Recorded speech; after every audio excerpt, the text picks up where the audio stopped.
오직 여호와를 앙망하는 자라는 말씀으로 같이 나누고자 합니다. 감리교 목사가 되려면요 3년 동안 수련 목회자를 해야 합니다. 아니면 담임 전사를 해야 하죠. 그래서 한 교회 담임으로 가거나 또 개척을 하거나 해야지만 또 목사 안수를 받을 수 있습니다.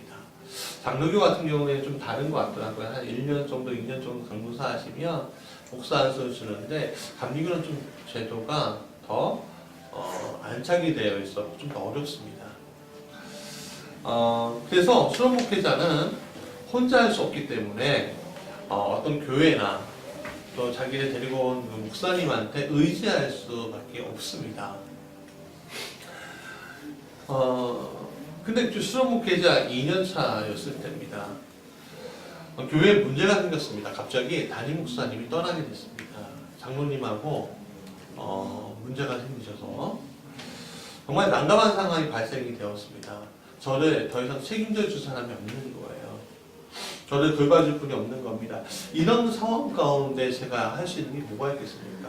답답하고 가진 거라고는 집불도 없고 내 주변에 내 뒤에 무슨 배경이 있는 것도 아니고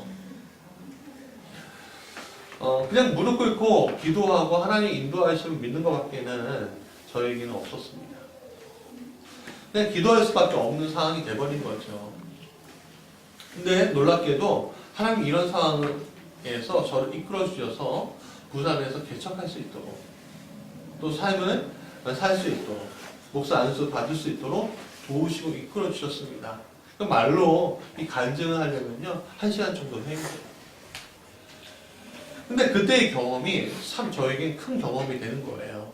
왜냐하면 그 8년 후에 무지개 교회를 개척할 때 저 갑자기 또 나오게 돼서 개척하게 되었는데 그때 하나님께서 그때의 경험을 가지고 사람을 돕는 거 아니지 어떤 교회가 돕는 게 아니지 특정 대상이 돕는 것이 아니지 하나님 돕는 것이라는 그 마음을 가지고 가니까 이 무지개 교회를 개척하고 여러분들을 만날 수 있게끔 하나님 허락해 주셨다는 겁니다.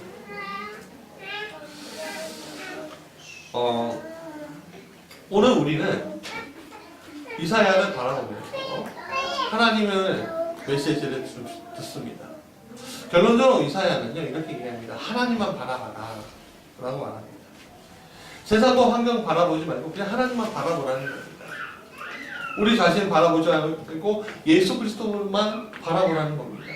우리의 시선, 관심, 생각 그냥 하나님께 집중하라고 얘기합니다. 과연 그럴 수 있습니까?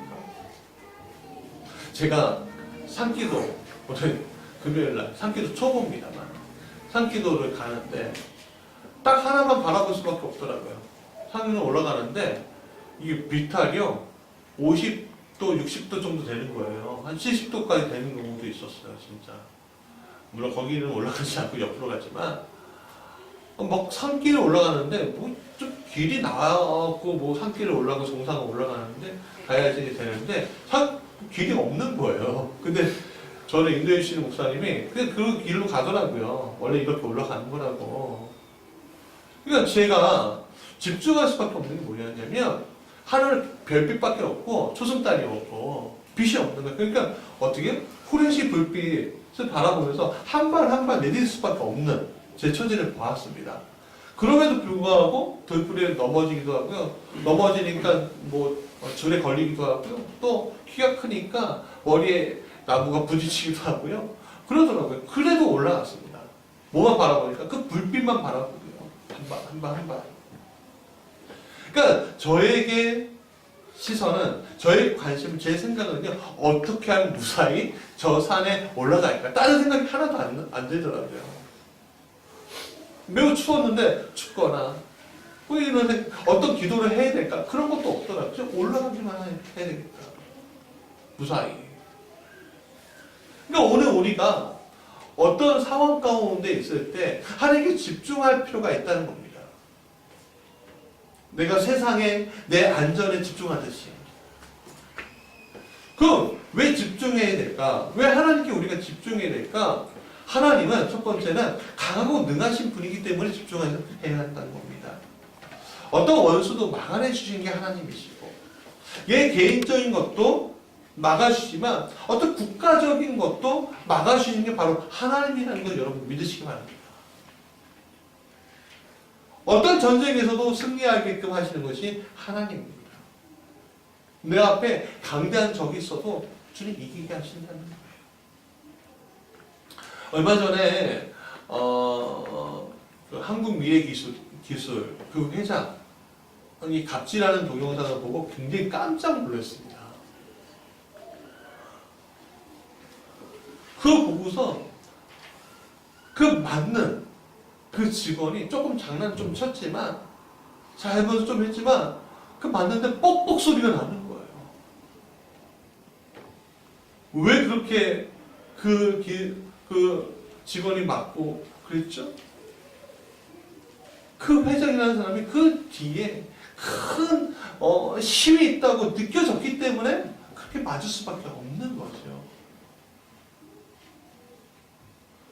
그러나 그런 사람일지라도 그렇게 배경이 있고 힘이 센 사람일지라도 어떻게 돼요?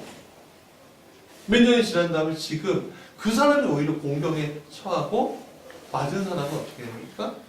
오히려 승리자의 자리에 서게 돼 있는 거예요. 참 이상하죠. 두 번째는 하나님은 양떼를 넓으시는 분이라는 겁니다. 양은요, 시력이 굉장히 약하대요. 그래서 자기 앞에 있는 풀, 그리고 옆에 있는 양들을 보면서 살아간다는 거죠. 그 양들을 인도하는 게 누굽니까? 바로 목자입니다. 양들은 바로 앞에 것만 보지 저 너머의 산 너머의 것은 보지 못합니다. 우리도 마찬가지입니다. 오늘은 내가 살고 있고 내일을 계획하고 있지만 내일 무엇을 할지를 알고 있지만 그게 내 마음대로 되는 게 얼마나 있습니까? 내 뜻대로 되는 게 얼마나 있습니까? 오늘 제가 아침에 카톡 하나 받았어요. 내가 무엇을 해야지? 라고 딱 생각하고 있는데 카톡을 받았어요. 제가 상담원 공부를 하고 있잖아요. 상담원의 부원장이 어머니가 돌아가셨대요. 갑자기 제 일정이 팍 바뀌었어요. 내일. 그러니까 내일 무슨 일이 내가 일어날지 계획은 있지만 알지 못합니다. 그러나 누구는 알고 계시죠? 목자이신 주님은 알고 계시다는 거죠. 그 목자이신 주님이 우리를 이끌고 계시다는 거 우리가 알아야 합니다. 이 사람은 계속해서 이렇게 얘기합니다. 인간이 어떻게 하나님 평가할 수 있습니까? 그렇게 반문합니다. 그것은 마치 손바닥으로 하늘을 헤아리는 것 같고 뺨으로 하늘을 재는 것 같고 바구니에 흙을 담는 것과 같다고 합니다. 마치 코끼리를 매일 눈을 가리고서 코끼리를 만지는 것과 같은 거죠. 그러면서 내가 하나님을 이 정도 알아, 파악하고 있어, 생각하고 있어 라고 얘기하는 겁니다. 인간이 하나님을 평가할 수 있습니까? 평가할 수 없어요. 그런데 하나님에 대해서 많은 사람들이 하나님에 대해서 농담하고 평가합니다. 그리고 자기가 경험한 하나님에 대해서 이야기합니다. 하나님 없는 것 같아요.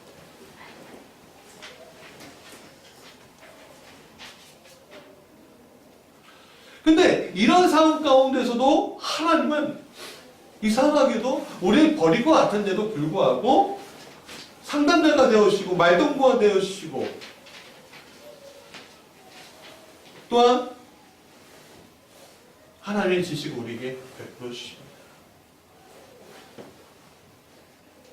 오늘 우리는 그렇게까지 우리를 도우시는 하나님에 대해서 하나님에 대한 관점을 우리의 편견과 우리가 살아왔던 그것에 대한 것들로 오해하고 있는지 모릅니다. 때로는 천박한 지식을 가지고 또 무지를 가지고 하나님 평가하고 있는지 모릅니다. 하나님 정말 계신 거야? 그러니까 사람이 돌이나 나무나 금으로 만든 우상과 비교하는 거예요. 교회는 열심히 다닌다고 하면서 앞날을 모르니까 어떻게 해요? 전보로 가는 거예요.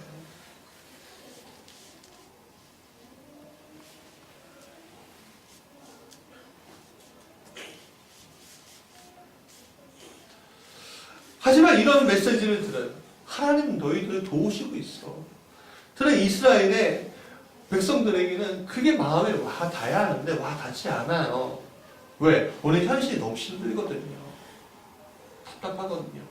이사야가 지금 쓴 이때는 언제냐면 포로기 때예요. 끌려가고 있을 때란 말이에요. 그러니까 어려움이 있으니까 아무리 하나님 너를 도우실 거야, 인도해 주실 거야 라고 이야기해도 어떻게 해요? 안 들려요. 안 들려. 나라와 일터와 가정은 빼앗겨요. 가정은 다 흩어졌어요. 어린 자들은 팔려갔어요. 좀 젊은 아내들은 어떻게 해요? 농락당해요. 포로 생활은 언제 끝날지 알 수 없어요. 이렇게 상처받은 영혼에게 하나님께서 이 안 믿는 이방신의 이 나라를 멸망시키셔야지, 지금 딱 구해주셔야지, 그런 생각만 가지고 있는데 하나님께서 안 움직이신다는 것처럼 보이니까 어떻게 해요? 절망하죠. 상처받죠. 그러니까 이사야가 아무리 외쳐도 들리지 않는 거예요.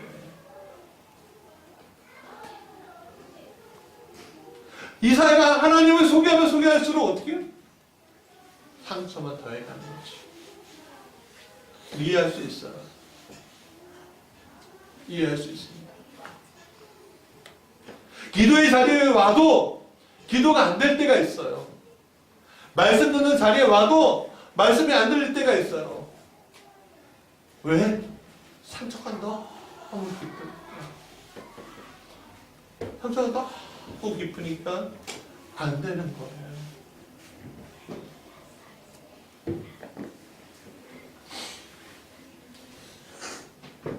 사람들은요, 참 또 이상하죠. 자신의 죄와 허물은 또 실수는 굉장히 가볍게 생각하는데 반면 자신이 겪고 있는 고난과 고통은요 크게 생각합니다. 가끔은 그 정도는 괜찮아 라고 이야기하는 경우도 있어요.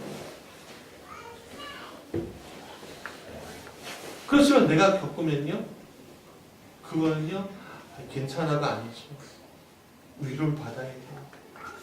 사랑을 받아야 돼요.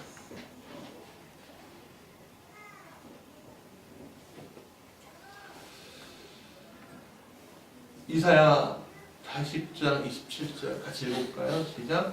야곱아 어찌하여 내가 말하며 이스라엘아 내가 이르기를 내 길은 여호와께 숨겨졌으며 내 손은 내 하나님께서 벗어났다 하느냐.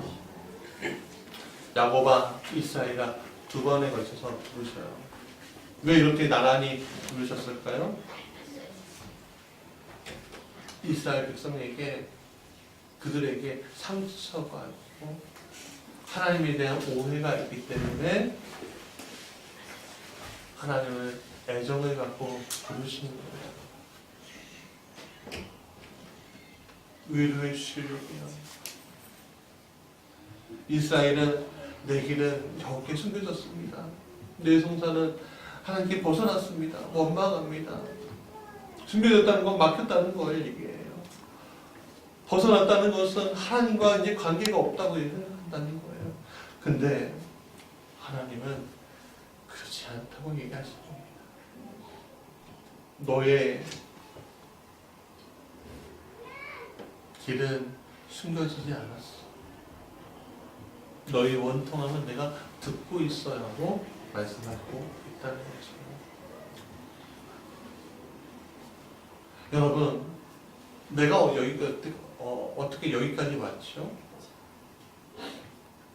내가 고통당하고 있는 자리, 아니면 내가 오늘 위로받고 있는 자리, 그러니까 왜 어떻게 왔죠? 내 능력은 내 힘으로 왔나요?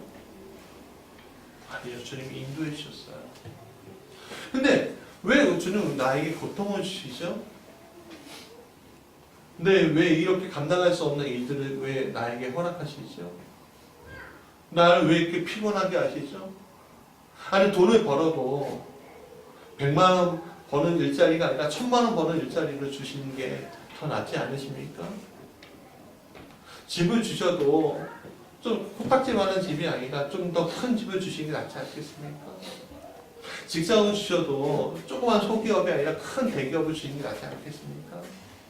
교회를 다녀도 편의시설도 없고 그냥 코딱지 많은 교회가 아니라 큰 교회를 나에게 허락해 주시는 게 낫지 않겠습니까? 아이들의 자녀를 주셔도 주님 걔네들이 정말 말썽꾸러기고 장난꾸러기고 힘든 아이들보다 정말 공부 잘하고 천재 같은 아이 저에게 주시는 게 낫지 않겠습니까? 그렇게 우리가 얘기할 수 있어요.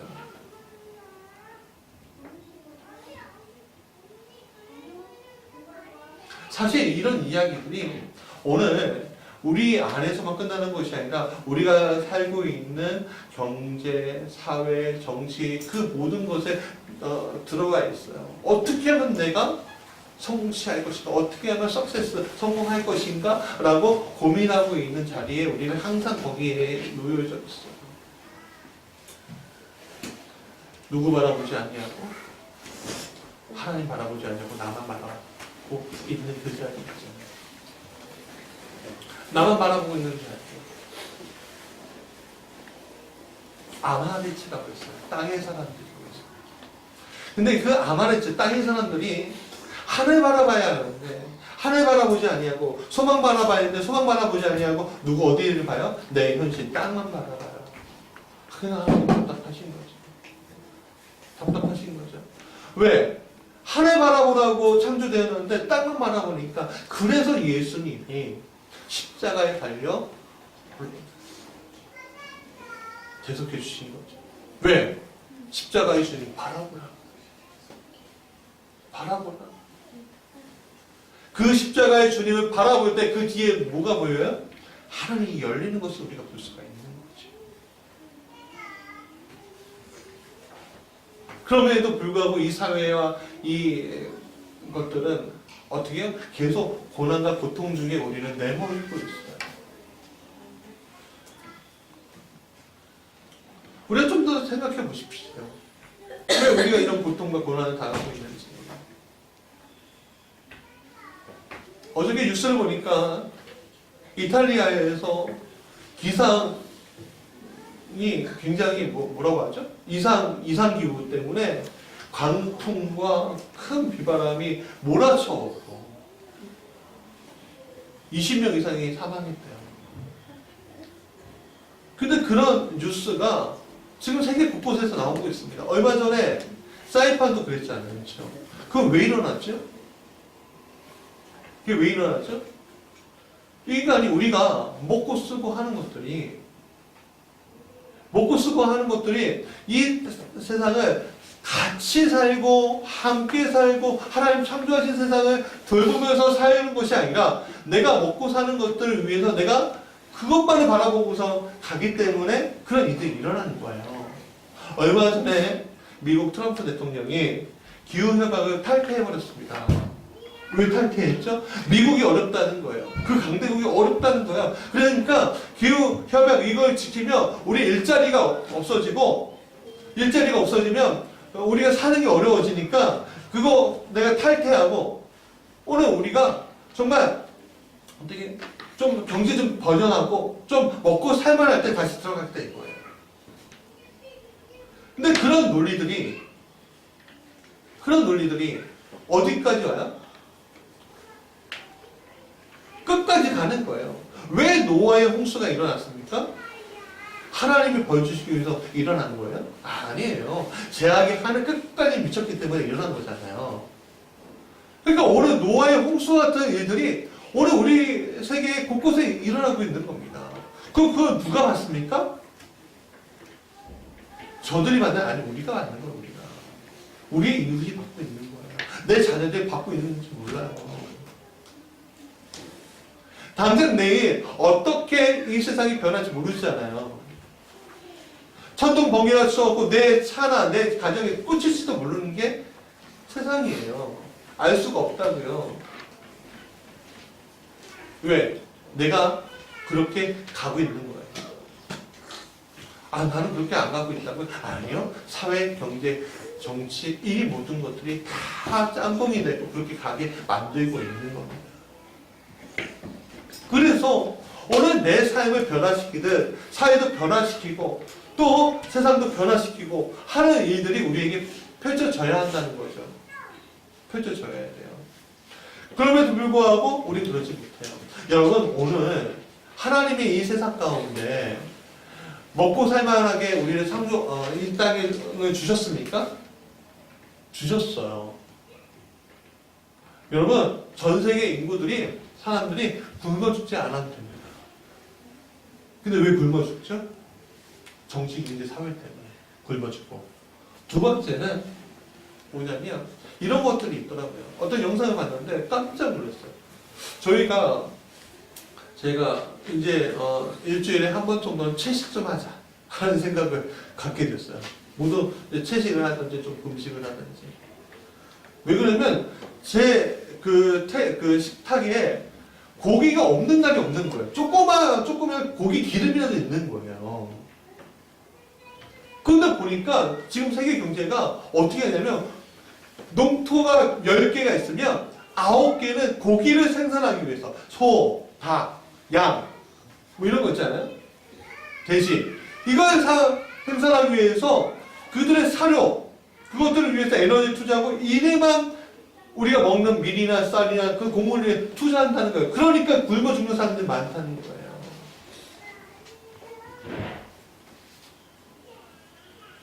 인간이 자신의 이익을 위해서 독점하고 있는 이 세상. 그러면서 우리는 고통당한다고 얘기합니다. 아파합니다. 전쟁은 왜 일어나죠? 독점하기 위해서. 얼마 전에 남수단, 신세국가 남수단이 이제는 평화 분위기가 됐대요. 근데 왜 평화 분위기가 무슨 말인가 했더니 보니까 대통령 선거를 했는데 대통령하고 부대통령 이렇게 둘이 뽑혔는데 인정하지 않았대. 그래서 이 지도자를 세우기 위해서 싸웠대. 피 터지게. 근데 너무 황당한 건 뭐냐면 둘이 화해를 했대요. 그래서 평화가 다시 찾아왔대요. 여러분 황당하지 않습니까? 자기가 원하는 지도자를 세우기 위해서 수많은 사람들이 피 흘렸어요. 경제는 파탄나.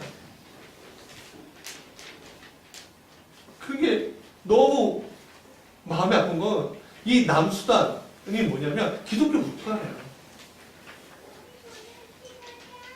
원래 수단이 남과 북이 이렇게 있는데 북쪽은 그 석유가 매장되어 있는 이슬람권이고 남쪽은 기독교권이래요.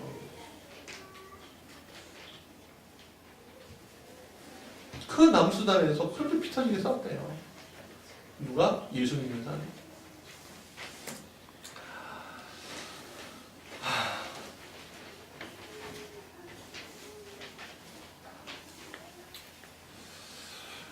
우리 28절, 29절 같이 해보겠습니다. 너는 알지 못하느냐, 듣지 못하느냐, 영원한 세상의 여호와 땅끝까지 창조하시는 피곤하지 아니하시며 공비하지 아니하시며 정신이 없으시며 피곤한 자에게 도움을 주시며 고등한 자에게는 힘을 더하시나니. 너는 알지 못하느냐, 듣지 못하느냐만은 하나님에 대한 너희 지식이 너무 너희들이 일방적이고 너희들의 그 자기중심적이지 않느냐?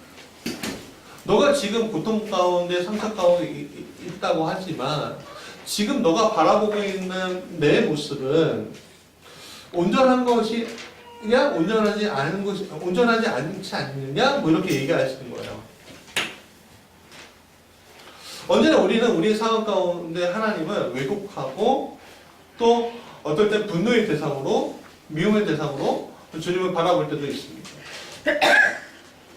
이 말은 내가 진짜 하나님을 잘 모르고 내가 만든 상처에 하나님만 너희가 가지고 있는 거 아니야 라고 얘기하는 거예요.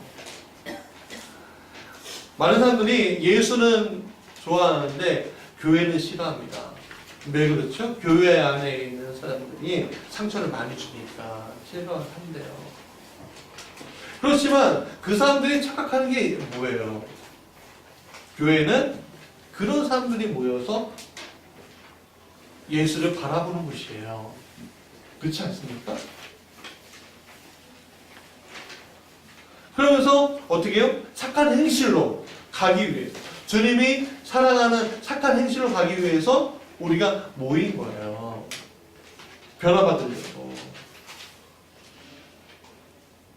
그러니까 그들은 참된 기독교를 보지 못하고 그들이 만든 허상만을 바라보면서 기독교를 보고 있는 겁니다. 이 사연은 하나님이 소개합니다. 첫 번째는 하나님 어떤 분이에요? 인간은 시간과 공간의 제약을 받지만 하나님은 영원전부터 영원까지 계신 분, 제약을 받지 않으시는 분이라는 거예요. 두 번째는 그분은 땅끝까지 창조하신, 우주와 인간을 창조하시고 통치하시고 다스리, 그냥 멀리 내버려 두시는 것이 아니라 바로 앞에 나와 같이 통치하시는 분이시는 거예요. 함께 하시는 분이라는 거예요. 세 번째는 하나님 지치거나 피곤하지 않으신대요.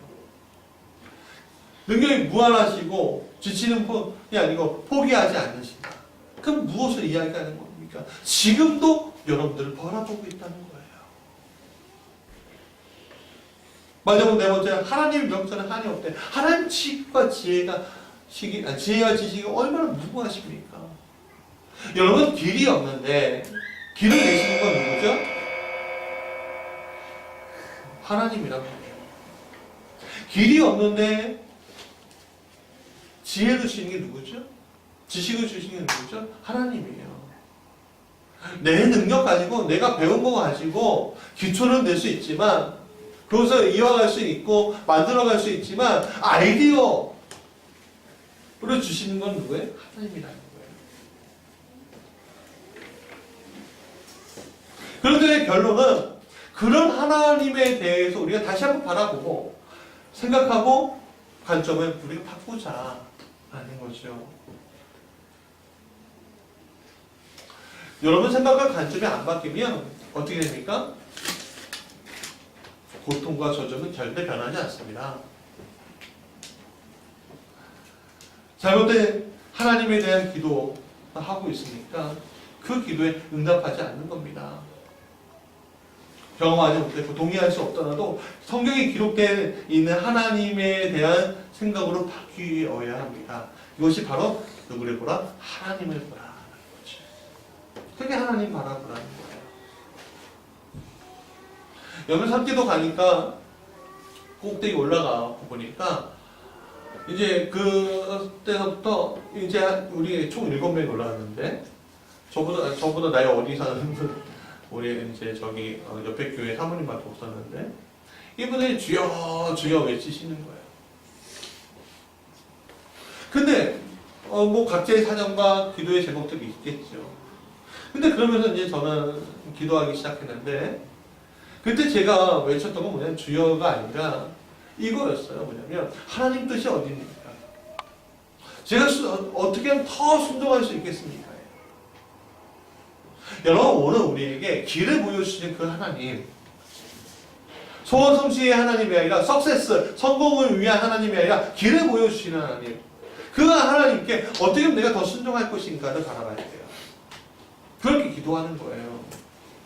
도망자 다윗을 보십시오. 그는 소망이 없었습니다. 끝까지 올라갔다가 확 내려갔어요. 그건 절망적이었습니다. 그럼에도 불구하고 그는 시편 27편 1절에서 3절까지 뭐라고 하냐면 여호와는 나의 빛이네요. 나의 구원이시네요. 내가 누구를 두려워하리. 여호와는 나의 생명의 능력이신 내가 누구를 무서워하리요 라고 외칩니다. 그에게 악인들은 내 살을 먹이려고 내게 왔으나 실제적인 거예요. 내 대적자들, 나의 원수들이 그들은 나를 실족하게 만들려고 지금 진짜 오고 있어요.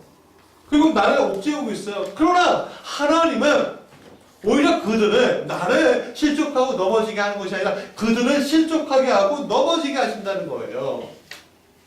그래서 큰 문제가 내가 감당할 수 없는 무리가 내 앞에 진칠지라도 내 마음은 두려워하지 않고 전쟁이 일어나 나를 치료할지라도 나는 여전히 누구를 바라봄으로?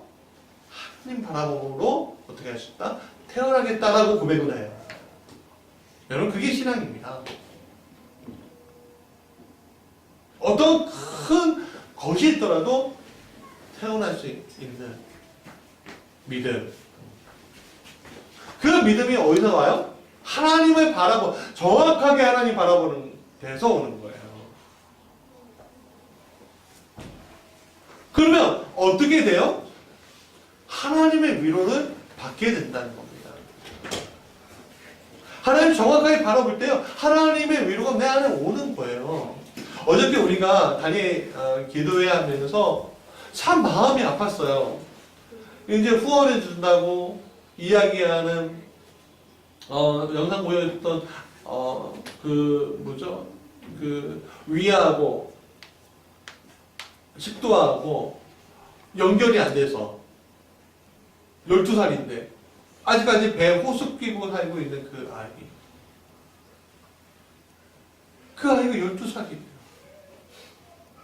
또 간증의 주인공이 홍성원 목사님 아들 원기 졸업증 12살인데 60대 노인이에요.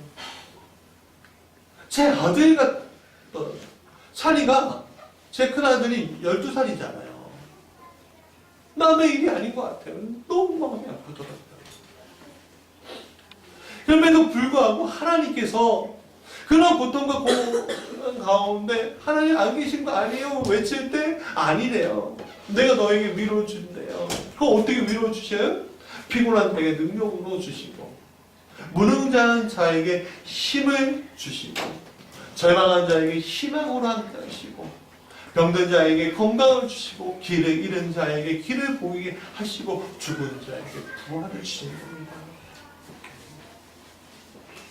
그게 누구의 하나님이에요? 여러분들의 하나님, 우리의 하나님, 나의 하나님인 거예요. 그래서 주님은 작은 하나님이 아니라 크신 하나님이라는 거예요. 능력이 없으신 분이 아니라 능력이 너무너무 많다는 거예요. 단지 우리가 뭐예요? 크신 하나님을 믿고 바라보라는 거예요. 그러면 이제껏 왜 우리는 하나님을 그런 하나님을 경험하지 못했죠? 내 관점이 안 바뀌었어. 내 고난과 내 고통만이 있는 땅만 바라봤기 때문에. 그래서 우리는 어떻게 바라봐야 돼요? 땅만 바라보는 것이 아니라 하늘 바라보는 거예요. 그 산에 강화의 산골짜기에 불은 가니까 별들이 너무 반짝이더라고요. 아무 빛이 없으니까 더 반짝여요. 그러면서 유성 하나가 싹 지나가는데 그 유성은 어떤 길로 가겠습니까? 제 마음 가운데 그런 마음이에요. 주님 따라가겠다. 주님만 바라보고 가겠다.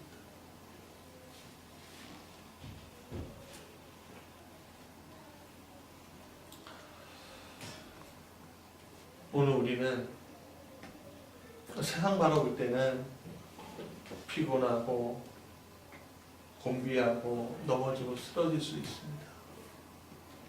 아니 어쩌면 예수 믿는다고 해도 피곤하고 곤비하고 넘어지고 쓰러지지 않느냐는 보장은 없어요. 왜? 다 그렇게 사는 거죠. 뭐.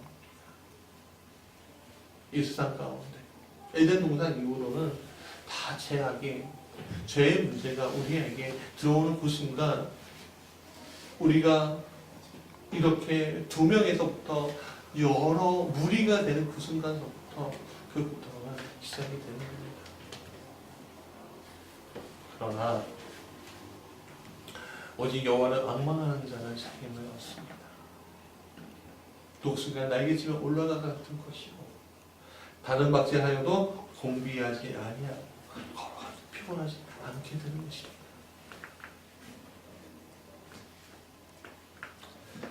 하나님 주시는 새 힘은 세 가지 모습이에요. 독수리가 날개치며 올라갑니다. 다른 밖에 하는 사람은 숨이 차지 않고 걸어가는 사람이 힘이 빠져 피곤하지 않는다. 그 능력 우리에게 부어주시겠다. 오늘 말씀하고 있다. 여러분 잊지 마시기 바랍니다. 고린도후서 5장 17절 같이 읽어볼까요? 시작. 그런즉 우리 그리스도 안에 있으면 새로운 피조물이라 이전부터 지나가는 불안한 새롭게 살아가라. 여러분 이게 중요합니다. 우리가 땅만 바라보고 있을 때 예수 그리스도가 높이 올리신 것은 하늘 바라보라는 거예요. 하늘 바라. 그럼 예수를 통과하면 어떻게 돼요? 우리가 거듭나는 거예요. 예수의 피가 내 안에 들어올 때 땅에 바라보는 게 아니라 세상에만 바라보는 것이 아니라 하나님이 바라봐진다는 거예요. 그게 새로운 능력이 파도처럼 옵니다. 여러분 자기를 묵상하면요 그 절벽이 바로 앞에 있습니다. 그러나 하나님의 묵상하면 그 절벽에서 부활이 됩니다. 세상의 일을 생각하면요 굉장히 답답해요. 그러나 하나님 생각하면 이상하게 이 답답한 세상에서 이상한 빛이 보입니다. 하나님 생각하면요 비바람 치고 폭풍이 달려와도 황가운 가운데서도 빛이 보이기 시작을 해요. 내 마음이 환해지고요. 마치 오늘 이사야가 말한 것처럼 상공으로 독수리가 날아가는 것 같고 피곤하고 숨차지 않고 뛰면 뛸수록 어떻게 힘이 넘쳐요. 힘이 빠지지 않으니까 이런 삶이 천국 갈 때까지 계속되는 삶이 되어야 할 줄 믿습니다. 다른 사람이 안 된다고 얘기할 때 된다고 이야기하는 사람이 있습니다. 그거는 개인적으로 능력이 타고난 사람들 중에 그런 사람들이 있지만 그런 걸 가지고 있지 않아도 예수 안에 있으면 그런 타고남을 받을 수 있는 겁니다. 그래서 우리가 하나님께 앙망해야 된다. 즉 하나님께 고정해야 한다라는 거예요. 슬쩍 보고 끝나는 것이 아니라 그냥 아주 그런 거 있잖아요. 사람에게 매달리면 뭐라고요? 사람이 사람에게 막 매달리고 막 끝까지 가요. 그건 스토커죠. 그러면 돼요? 안 돼요? 안 되죠.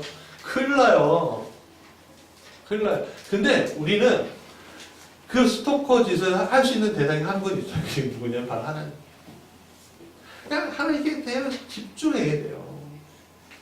세상 귀신, 세상 것들 다 물론 그것이 없으면 안 되죠. 그러나 그거 안에서 하나님 바라볼 수 있는 용기와 눈빛이 있어야 되죠.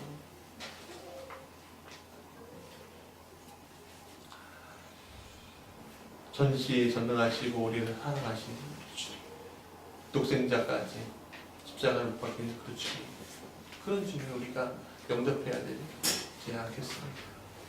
그때 우리에게 아이디어를 주시고 삶의 의욕을 불어넣으시는 것을 여러분 믿으시기 바랍니다. 자, 말씀의 결론이에요. 여러분 이스라엘 백성들이 현실을 바라보면 그 당시에 절망밖에 없었습니다. 답답함밖에 없었습니다. 그러나 주님 이사야가 외쳐 믿어야 된다. 하나님 의지해야 된다. 그런다고 위로를 받아요? 못 받아요. 왜? 사람의 위로는요 비아냥 같고 조롱하는 거죠. 그런데요 하나님이 나를 위로해 주신다는 걸 우리는 믿어야 해요. 그러면 그때 해방이 와요. 근데 해방이 올 때 어떻게 와요? 갑자기 도둑같이 옵니다. 나에게 기회를 주실 때 어떻게 와요? 도둑같이 주십니다. 그때를 위해서 우리가 준비하고 있어야지. 근데 그 준비하고 있는 가운데 어떻게? 고통과 고난은 어쩌면 우리에게 있을 수 있습니다. 어렵고 힘든 것 분명히 있을 수 있습니다. 그러나 하나님께서 거기에 머무르게 하지 아니하시고 그걸 뛰어넘게 분명히 만드실 겁니다. 그렇기 때문에 나의 하나님이 아니라 성경 속에서 보여주시는 그 비밀을 펼쳐 보여주시는 그 하나님, 나의 하나님으로 만드시길 간절히 축원합니다.